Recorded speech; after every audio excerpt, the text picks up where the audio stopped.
સ્થાનિક સ્વરાજ્યની ચૂંટણીમાં છવાયો ભાજપનો જાદુ। 68માંથી 62 પાલિકામાં ભાજપની જીત।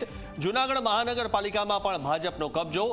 અન્યને 5 તો કોંગ્રેસને માત્ર 1 પાલિકા મળી।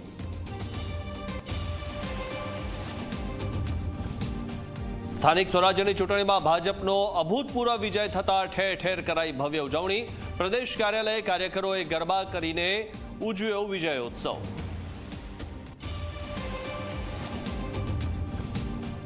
વલસાડના રોહિયાળ તલાટ ગામે પાંડવ કુંડમાં ડૂબી જતા 4 વિદ્યાર્થીઓના મોત, અન્ય 1નો બચાવ। વાપીની કેપીએસ કોલેજના વિદ્યાર્થીઓ ફરવા માટે આવ્યા હતા। પોલીસે શરૂ કરી તપાસ।